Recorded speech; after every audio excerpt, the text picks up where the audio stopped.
Good morning, सुप्रभात। एक सुविचार के साथ वो आगे बढ़ते हैं जो सूरज को जगाते हैं, वो पीछे रह जाते हैं जिन्हें सूरज जगाता है।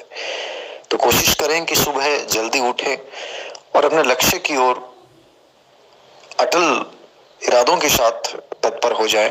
आज के 3-4 महत्वपूर्ण प्रश्न जिनके ऊपर बहुत कंफ्यूजन रहता है।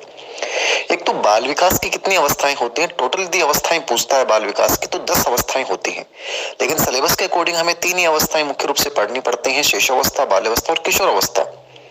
इसके ऊपर बहुत सारे लोगों ने वर्गीकरण किया है।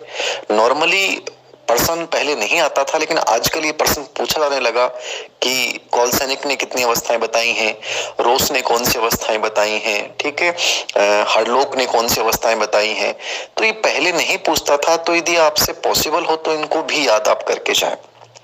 एक प्रश्न नॉर्मली बच्चे पूछते हैं कि सर आरटी 2009 के तहत विकलांग बालकों के लिए कहां तक की शिक्षा निःशुल्क दी जा रही है। तो 1 से 12वीं तक की शिक्षा निःशुल्क दी जा रही है आरटी 2009 के तहत।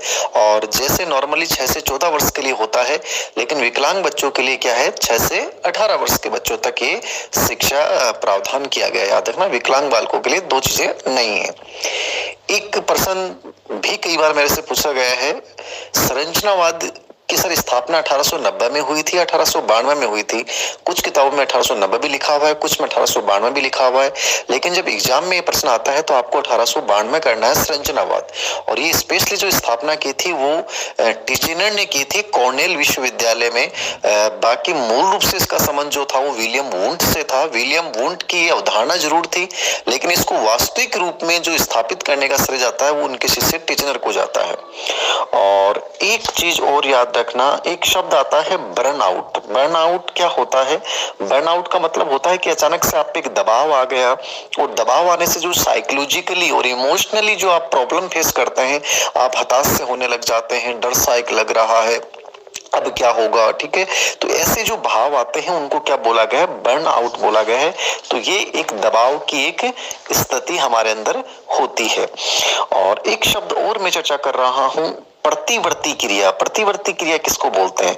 देखिए, प्रतिवर्ती क्रिया का मतलब होता है वे अनैच्छिक क्रियाएं जो अपने आप होती हैं, ठीक है ना। जैसे सांस लेना ये अपने आप चलेगा, ठीक है। जैसे पुतलियां हैं वो फैल रही हैं, जैसे कोई गर्म वस्तु के हाथ लगी तो अपना हाथ हट जाता है। ये सब ये कौन सी क्रियाएं बोलते हैं? इनको प्रतिवर्ती क्रिया इनको बोला जाता है। तो ये कुछ महत्वपूर्ण बिंदु थे, इनको आप अपने जहन में रखिएगा। धन्यवाद। गुड मॉर्निंग, सुप्रभात। एक सुविचार के